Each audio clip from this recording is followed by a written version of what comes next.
Palavra de hoje. Momento de reflexão na fé em Cristo. Glória a Deus, santo é o nome do Senhor. Palavra de hoje para edificar e abençoar a sua vida. Sim, aqui na Fé em Cristo, vivendo o sonho de Deus. Tem 1 Pedro 1,9, glória a Jesus, sobre isso falamos mais na frente. Ainda estamos em Efésios, aleluia. Gálatas já ficou para trás, você pegou?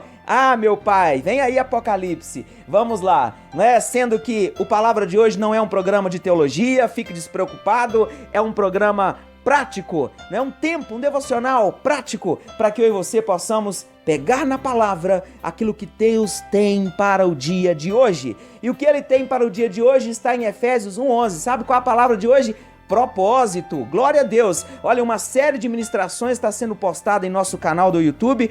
Quando nos posicionamos, o propósito se cumpre. Encontre, ouça, vai ser bênção para a sua vida. Nele digo, no qual fomos também feitos herança, predestinados segundo o propósito daquele que faz todas as coisas conforme o conselho da sua vontade. Está em Efésios 1,11. Algo que como filhos precisamos compreender é o propósito de Deus para com as nossas vidas, segundo a sua vontade e não a nossa vontade. Propósito é desígnio, é plano, é projeto. Eu preciso entender que Deus tem e eu tenho que viver o que Deus tem, não o que eu tenho para Deus, é o que Deus tem para mim, quem está pegando por aí. Paulo, pai espiritual da igreja em Éfeso, se preocupou em ensiná-los que o que conta é o plano de Deus e não os nossos. Podemos fazer planos, está em Provérbios 16, versículo 1, mas a resposta certa vem dele, mas que a escolha não é, está em nossas mãos. Ou você vive o plano de Deus, ou você vive o seu plano. E para que tudo isso? A fim de sermos para louvor da sua glória. Nós, os que de antemão esperamos em Cristo, está em Efésios 1,12. Paulo falou, olha, é preciso para que a glória dele se manifeste em nós. Nós quem? Nós que esperamos em Cristo. Só conseguiremos viver de forma que o Pai seja glorificado se estivermos no propósito pré-estabelecido desde o princípio. Só conseguiremos viver de forma que o Pai seja glorificado se estivermos no propósito. Esse propósito está pré-estabelecido desde o princípio. Olha o que está escrito, assim como nos escolheu nele antes da fundação do mundo, para sermos santos e irrepreensíveis perante ele em amor. Aonde está isso? Efésios 1,4. Você já parou para pensar que tudo já está feito e que só precisamos nos posicionar de acordo com o propósito? Sabe o que Jesus falou em Apocalipse 21,8? Tudo está feito. Sabe o que está escrito lá em Salmos? Que todos os dias já foram determinados e escritos. Talvez a grande questão seja como encontrar o propósito. Talvez a grande questão seja como encontrar o propósito. Quer outra pergunta? Aonde o propósito está? Porque tem gente que acha que está num lugar, está no outro, e ali sai rodando e visitando para tudo enquanto é canto. Aonde o propósito está? Quer outra pergunta? Como vivê-lo? Não é? Às vezes você já encontrou, mas a pergunta é, como vivê-lo? Ou até mesmo, como permanecer vivendo o propósito? Como vencer os obstáculos para viver o propósito? Sabe por quê? Não é porque você tem propósito e já o identificou, é que não vai haver obstáculos. Sim, vai haver, mas como vencer esses obstáculos?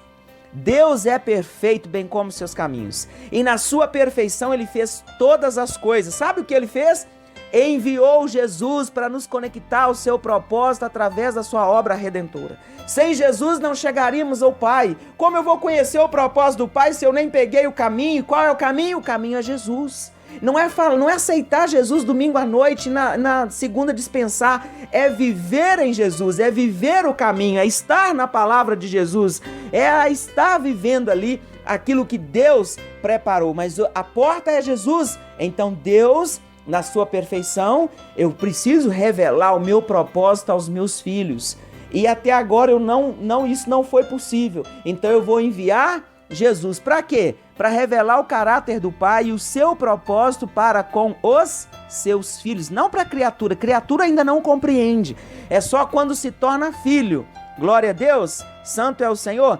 Deus, ele é perfeito. Mas não parou por aí. Na obra redentora, o propósito foi revelado. Nós pegamos o caminho, arrependemos nossos pecados. Agora, quando Jesus ele redimiu a humanidade na cruz, o que aconteceu? Ele foi aos céus. Você confere isso aqui em Atos, né? Um dos textos que você confere sobre Jesus aos céus, ressurreição, Atos 1:11. 1:11, você sabia que os discípulos, eles contemplaram Jesus subindo? Privilégio, hein? Quem é discípulo vive privilégio. Sim, Deus, ele não tem filho predileto, mas aqueles que são discípulos têm privilégios. Um deles, eles contemplaram a subida de Jesus e lhes disseram: varões galileus, por que estáis olhando para as alturas? Esse Jesus que dentre vós foi assunto ao céu, virá de modo como vistes subir. Os discípulos viram Jesus subir.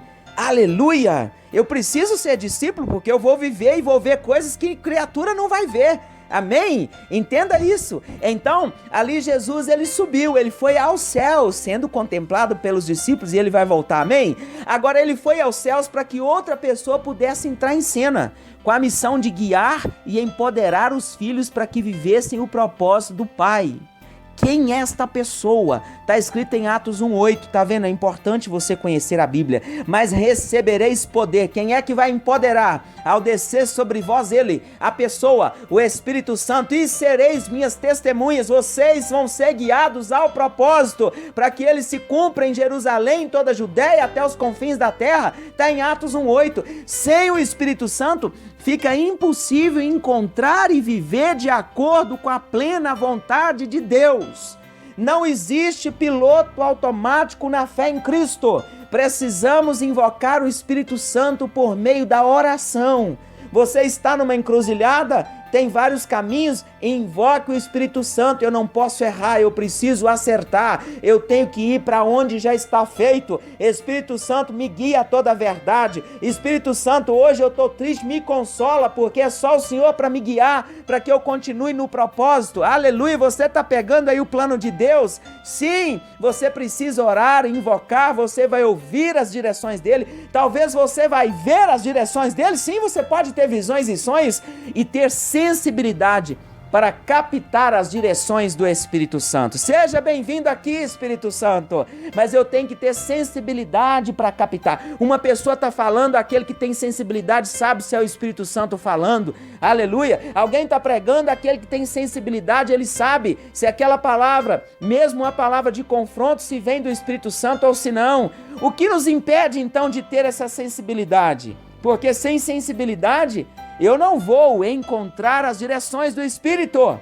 Lembra ali da lepra? O leproso perdia a sensibilidade sobre a área afetada na pele. A pessoa poderia ali apontar o dedo naquele lugar e dar uma cutucada, ele não sentia nada. Por quê? Porque a lepra faz perder sensibilidade. Podemos tipificar a lepra como o pecado, é a mesma coisa. Sendo que aquele que está em pecado, ele perde a sensibilidade na área afetada. Logo, ele não capta as direções e sai do propósito, passando a viver a sua própria vontade, sem até mesmo sair da igreja. A pessoa continua sendo bênção, continua sendo usada em algumas áreas, mas entendeu? Às vezes pode estar sendo usada e não está vivendo o propósito. Pode estar ensinando sobre o propósito e não está vivendo o propósito. Então eu tenho que ter sensibilidade. Então, se eu estiver em pecado, eu tenho que me arrepender, eu tenho que deixar, eu tenho que confessar, eu tenho que converter dos maus caminhos. Para quê? Para continuar sensível ao toque do Espírito Santo e captar as direções do Pai para viver a sua vontade, para viver a vontade dele, que é uma só, é plena. Uma correspondência, ela pode até extraviar, concorda? Mas sabe o que a identifica?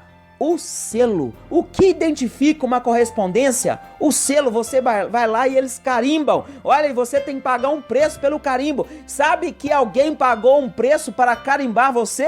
Esse alguém é Jesus. Sabe qual é esse selo carimbado por ele através do preço que ele pagou? É o Espírito Santo. Olha o que ele escreveu aqui, Paulo. Em quem também vós, depois que ouviste a palavra da verdade, o evangelho da vossa salvação, tendo nele também crido, fostes selados com quem? Com o Espírito Santo da promessa, Efésios 1:13. É esse selo que te guia à promessa, é esse selo que te guia no propósito, é esse selo que vai te conduzir aqui nessa vida para você chegar ao Pai com todo o propósito cumprido para a glória de Deus. Você crê nessa verdade? Aleluia! Invoque aí o Espírito Santo, continue e ele vai continuar ministrando em sua vida. Glória a Deus! Palavra de hoje. Momento de reflexão na fé em Cristo.